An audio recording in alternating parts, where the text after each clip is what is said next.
삶을 포기한 사람들의 특징은 나는 끝났어라고 자포자기하는 사람. 그리고 절망감에 눌려서 매우 심정이 마음이 우울해지는 그런 공통점을 갖고 있죠. 그들의 행동의 특징은 뭐냐면 아무것도 안 합니다. 그냥 나는 끝났으니까 집에 가만히 들어앉아서 나는 그냥 죽기를 기다려야겠다. 나는 아무것도 할 수 없어. 이 삶을 포기한 사람들은 그런 마음의 상태와 행동으로 이렇게 살아갈 수밖에 없겠죠. 그런데 여러분, 성경에 보면 말이죠, 삶을 포기한 사람이 분명한데 전혀 조금 전에 말했던 그 특징과는 관계없이 살아가는 사람들, 오늘 얘기 나옵니다. 이 사람 분명히 삶을 포기한 사람이, 이 사람들이 삶을 포기한 사람이 맞나 싶을 정도로 너무 활기차고 희망 있고 소망을 가지고 그렇게 활발하게 활동을 하는 거예요. 기운이 막 넘치는 거죠. 목소리조차도 너무 기운이 넘치는 거예요. 눈에는 일반 사람들도 더 확신에 차가지고 눈을 반짝반짝하면서 막 다니고 이야기를 하고 다니는 거예요. 누구냐 하면 초대교회 성로들과 특별히 그들의 지도자인 사도들이었습니다. 시한부 인생을 선고받거나 죽음이 앞에 다가온다면 어떤 반응을 보여야 됩니까? 첫 번째, 두려워해야 되죠. 그리고 의기소침하고 잘못하고 우리 인생 끝났다. 그리고 활발하게 활동하는 게 아니라 가만히 있어야 되겠죠. 질병이 오든 뭐가 여러분 삶에 의미가 없든 보면은 특징이 그렇지 않습니까? 활발하게 움직이는 게 아니라 살기 위해서 가만히 있어야 되죠. 몸을 사려야 됩니다. 함부로 움직이면 안 됩니다. 몸을 잘 관리해서 건강을 찾아야 됩니다. 틀린 말 아니에요.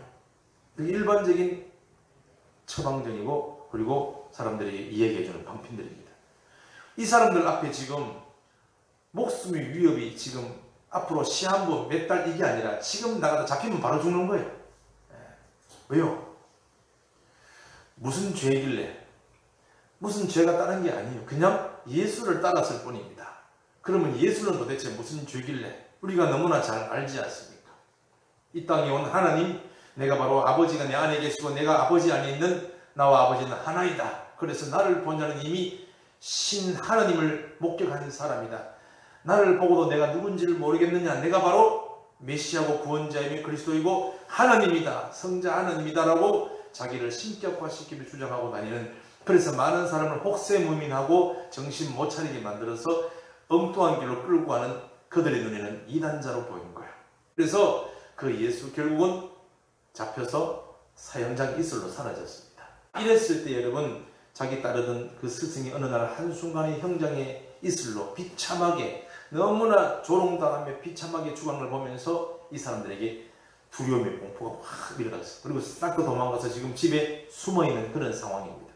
죽음이 다가오게 되면 우리는 몸을 사려야 되고 몸을 조심해야 되고 내 목숨을 건사하고 살리고 부지하기 위해서는 눈치를 보며 조용히 있어야 되지 않습니까? 움직이면 안 됩니다. 그리고 우리는 얼마나 더 살 수 있을까? 그러면서 내 남은 삶을 정리하든지 조용하게 그렇게 있어야 되는데 이 사람들이 죽음이 눈앞에 있는데 그 죽음으로 뛰어들어 버리는 거예요. 예수님이 부활하셨다. 이분이 하나님이시고 너희들이 잡아 죽인 이 예수, 그러나 전능하신 아버지 하나님이 이를 살리셔서 능력으로 당신의 아들로 인정시키신, 확증시켜 증명해 주신 바로 이 예수 그리스도, 이분이 지금도 살아서 우리와 함께 하시니 너희들도 그분 앞에 회개하고 예수를 주로 믿어 동일하게 구원받아 새 피조물로 거듭나서 마지막 주님 부르실 때 영원한 나라에 들어가요. 새 피조물로 그렇게 변화되기를 원한다라고 말을 하고 다니는 거죠. 이거는 여러분, 죽음을 앞두고 있으면 몸을 사려야 되는데, 몸을 간수를 잘해야 되는데, 목숨 위태로우니까 조심해야 되는데, 전혀 몸을 사리거나 조심하거나 이 두려움 속에서 헤매거나 아니면 거기에 붙들려 눌려가 아무것도 못하는 사람이 아니라 막 떨쳐져 나가지고 그 죽음으로 달려 들어가 버립니다. 그래서 저는 이 사람들을 향해서 이렇게 오늘 이름을 붙여봤습니다. 삶을 포기한 사람, 살기를 포기한 사람. 그래서 앞에도 삶을 포기한 사람이 들어있지만 전혀 다른 양상의 삶을 포기한 사람입니다. 이들이 삶을 사실은 대놓고 포기한 건 아닙니다. 그런데 이들의 행동을 보면 객관적으로 볼 때 이 사람들은 정신 나간 사람들이다. 아니 자기들을 잡아서 죽이려고 살기등등한 사람이 사방에 폭도들이 눈이 벌겋게 설치고 돌아다니는데 어떻게 그렇게 나서 문 열고 나와가지고 우리 여기 있어 잡아가시오라고 그렇게 행동을 하고 다니냐. 참 정신 나간 사람들, 저기 이제 삶을 아예 포기한 사람들이구나, 그렇게 여기지 않겠어요? 여러분, 원래 이 사람들이 이런 인물들이 아니었다는 걸 아시죠? 그렇죠. 지난 주일 메시지 요한복음 20장 19절 20절 보면 그렇게 나오지 않습니까? 이들도 원래는 다른 일반 사람과 똑같은 반응을 보였어요. 죽음 앞에서는 조용했습니다. 몸을 사렸습니다. 그 죽음이 두려워서 떨고 있었습니다. 문을 닫고 그 안에서 불안해서 이제 우리 잡혀 나가면 다 죽겠지. 다가오는 죽음 앞에서 꼼짝도 못한 그런 인물들이 맞았어요. 그래서 일반 사람들처럼 이제 우리 인생은 다 끝났다, 이렇게 해서 이제 죽음을 기다리고 할 수만 있으면 이 죽음을 피하고자 어떻게 할까? 그러나 피할 방법이 없어서 나가면 잡히니까 문을 닫고 그 집 안에 머물러 있던 그런 인물들이었어요. 똑같이 일반 사람들과 죽음 앞에서 두려움에 벌벌 떨던 사람이었습니다. 예. 그런데 놀라운 일이 벌어졌습니다. 놀라운 일이. 이 사람들이 지금 이렇게 아예 죽음으로 뛰어들고 아니면 죽기를 각오하고 죽음 앞에서 아예 삶을 포기한 사람들이 이렇게 활발하게 활동을 하면서 확신이 차서 그렇게 불구덩이로 뛰어들 수 있는 그런 능력이 도대체 어디서 나왔는가 하는 것이죠. 바로 거기에 누가 오신다면 바로 예수 그리스도께서 살아서 돌아오신 줄로 믿습니다. 문들을 잠궈두고 걸어두고 떨고 있었는데 그 앞에 나타나셨어요. 쑥 나타나셔가지고 평강이 너에게 있을지어다. 쉽게 말해서 안심하라 이 말입니다. 마음을 평안하게 가져라. 그러면 뭐라 그러겠습니까? 아니, 상황을 좀 보세요. 지금 이 마음이 편할 수 있는가 지금 말이지. 지금 밖에는 소리 막 폭도들이 막 칼을 들고 몽둥이를 들고 지금 우리를 잡기 위해서 혈안되어서 막 돌아다니는 그 지금 발자국 소리가 안 들립니까? 지금 상황이 이런데 우리 보고 평강하라고요? 근데 놀랍게도 그 제자들이 그 주님 말에 아멘이 되는 거예요. 아멘이. 문제가 해결 안 됐어요. 칼 들고 우리를 죽이고 쫓아다니는 이 사람들이 집으로 다 안 갔어요. 상황은 여전히 지금 우리 앞에 이렇게 놓여있어. 근데 예수님이 너에게 평강이 있을지어다. 어떤 상황이었어요? 죽음 앞에서. 곧 나가서 발각되고 잡히면 그 자리에서 돌에 맞아 죽거나 끌려가서 참수를 당하거나 아니면 감옥에 갇혀가지고 어떻게 신문받다가 나중에 또 죽거나 이래야 되는데, 그런 죽음이 있는 상황에서 문제는 그대로 있고 상황은 여전히 그대로 있고 여건은 지금 요 상태 요 모양 그대로 있지만 주님께서 너에게 평강이 있을지어다 했을 때 제자들은 그 마음에 평강을 찾은 줄로 믿습니다. 그리고 기뻐했더라라고 나옵니다. 아니, 상황이 해결 안 되면 어떻게 기뻐합니까? 예수님이 곁에 계셔서 기뻐하는 거예요? 예수님이 지켜주시겠지? 물론 그것도 우리에게 평강할 수 있는 비결 중에 하나입니다. 그러나 진짜 평안, 진짜 평강은 우리에게서 두려움과 공포가 사라질 때 진짜 평안이 옵니다. 평안이 와요. 우리를 죽이려는 이 사람이 없어지는 게 아니라 이 사람이 우리를 죽이려는 그 죽음의 공포가 우리에 사라질 때 우리는 마음 비로소 평안해지죠.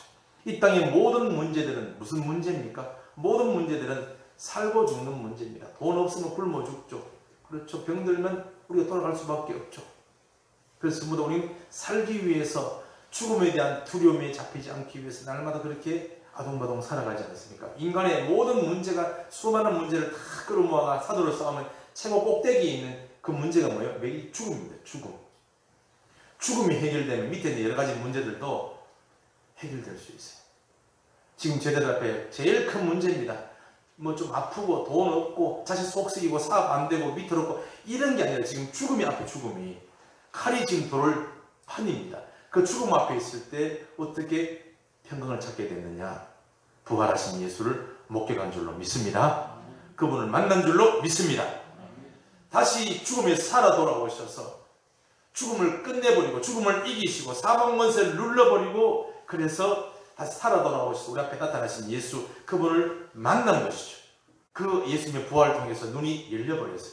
야, 죽음이 끝이 아니라, 죽음은 그냥 아무것도 아니라 죽음 이후의 영원한 삶, 주님이 그렇게 말씀 우리에게 늘 하시던 천국, 죽음 이후의 영원한 세계, 이게 바로 그 삶이구나라는 것을 목격을 해버린 거예요. 예수님의 부활을 통해서, 부활하신 만남을 통해서 앞으로 죽음 이후의 삶을 우리가 죽어봐야지, 그 시간대에 가봐야지 진짜로 몸을 벗어나는 천국 지옥에 확인하는 게 아니라, 아직 안 살아봤지만 이미 그 시간에 가 있는 그분을 보면서 야, 정말로 사는구나, 그냥 홀령으로 막 헛것이 보이는 게 아니라 진짜로 살아나셨네, 그럼 우리도 진짜로 살겠구나, 우리도 예수님을 믿고 주인으로 믿고 주님 앞에 머물러 있으면 우리도 부활하겠구나, 그리고 영원히 살겠구나, 이게 마음이 확 들어와 버린 거예요.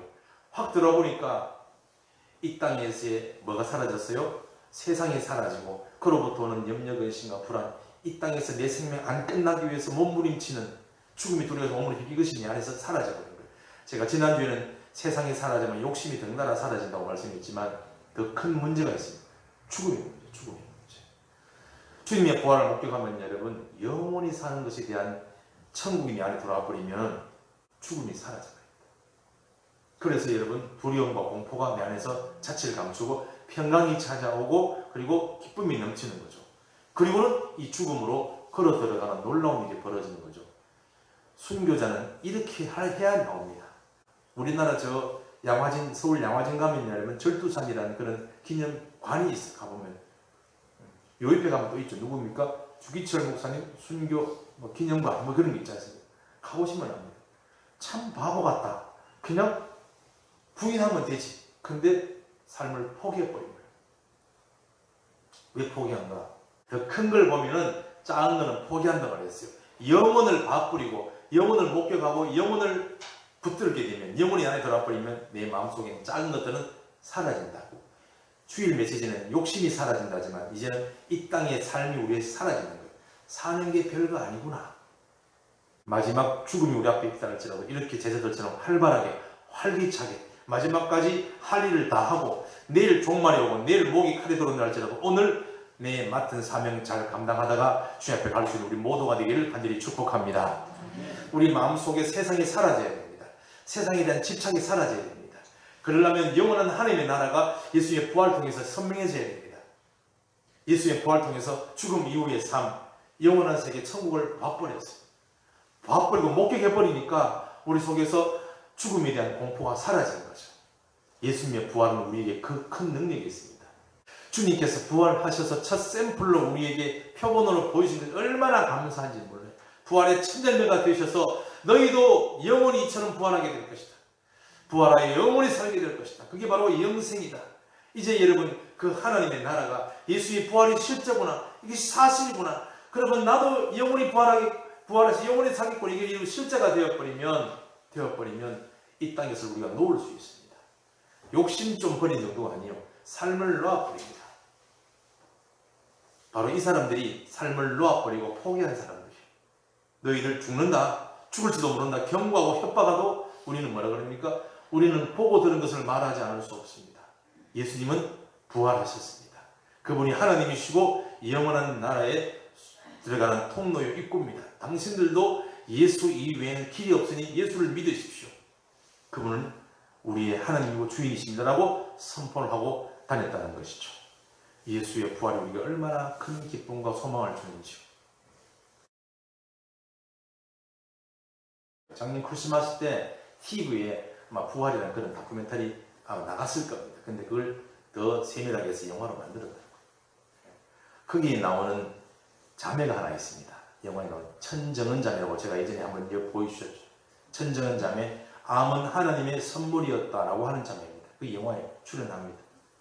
이 자매가 암에 걸리고 이제 죽음을 앞두고 있으면 어떡합니까? 우울하고 좌절하고 낙심하고 나는 죽어서 끝났어 하고 다 이렇게 눌려가지고 아무것도 못하고 집에서 그냥 죽기만을 기다리는데, 일반 목회하는 목사들보다 훨씬 바빠요. 전국을 다니면서, 전 세계를 다니면서 복음을 전합니다. 특별히 누구한테 갈까요? 암 환자에 가가지고 복음을 막 전합니다. 예수님이 부활하셨습니다. 그리고 뭐라 그러는 줄 아세요? 뭐라 그러겠습니까?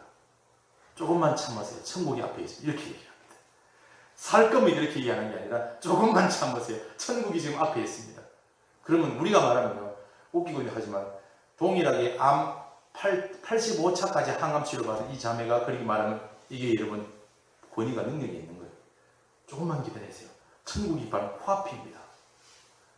그 자매는 불신자였어요. 불신자인데 암에 걸려서 교회에 나가서 비로소 복음을 듣고 부활이 돼서 눈을 떠버렸어요. 그리고는 그때부터 간증을 하기 시작했죠. 옛날 CTS인가 그게 나와가지고, 그렇죠. 그게 나와가지고 암은 하나님의 선물이었다. 자기가 비로소 암을 통해서 예수를 알게 되고 부활을 알게 되고 영원한 나라를 알게 되었다.